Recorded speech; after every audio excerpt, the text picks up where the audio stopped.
For days of winter rain, dragons, Merry Christmas. Dragons, Merry Christmas. Content, Chapter 1, The Perfect Christmas Tree.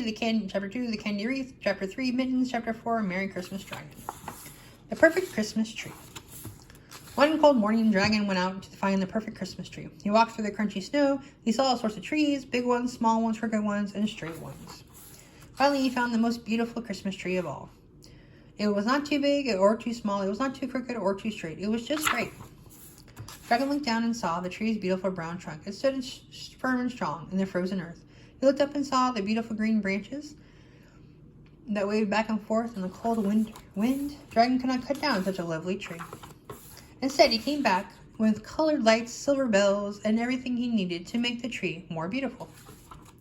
That night, Dragon looked out at his Christmas tree, shining in the night. It was truly perfect. 2. The Candy Wreath. One day in December, Dragon had a good idea. "I will make a wreath out of candy," he said. Dragon took some old wire and bent it into a shape. Then he tapped little pieces of chocolate candy all around it. When Dragon hung his candy wreath on the wall, one of the pieces of chocolate fell off. Dragon picked it up and ate it. It was very good. Dragon did not want his wreath to look bare, so he promised not to eat any more candy. "I'll eat only the pieces that fall off," he said.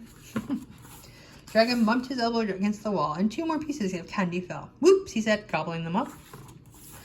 Dragon sat down in his chair and looked up at his candy wreath. He tried not to think about the smooth, rich, sweet, creamy, dark chocolate candy. Dragon could not sit still. He began to drool. Suddenly, Dragon could not stop himself. He shook the candy wreath back and forth, and then jumped up and down on it until every last piece of candy had fallen off. Dragon got a tummy ache from eating so much chocolate. "Next year," said Dragon, "I will make my wreath out of pine cones." Chapter 3, Mittens. Dragon was always losing his mittens. No matter how hard he tried, he could never keep track of them. Whenever he needed them most, they were nowhere to be found. So Dragon went out and bought a pair of clip-on mittens. He clipped them to his coat sleeve so he could never lose his mittens again. Then he lost his coat.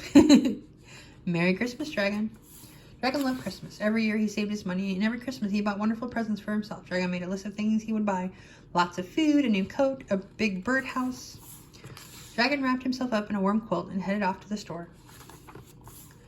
When Dragon finished Christmas shopping, the store clerk loaded everything into a big sack. On his way home, Dragon passed some raccoons singing in the street. The raccoons had no food to eat. They looked very hungry.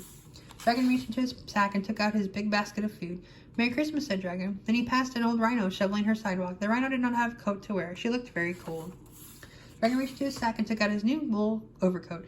"Merry Christmas," said Dragon. Finally, Dragon saw 2 little birds sitting on a branch. The birds did not have a home to live in. They looked very sad. Dragon opened his big sack, took out his birdhouse, and hung it on a branch. "Merry Christmas," said Dragon. When Dragon got home, his big sack was empty. There were no presents left for him, but Dragon did not feel sad. He went upstairs to his quiet room and crawled beneath his soft, warm quilt. And later, as he slept, Dragon dreamed he heard angels singing in his starry night.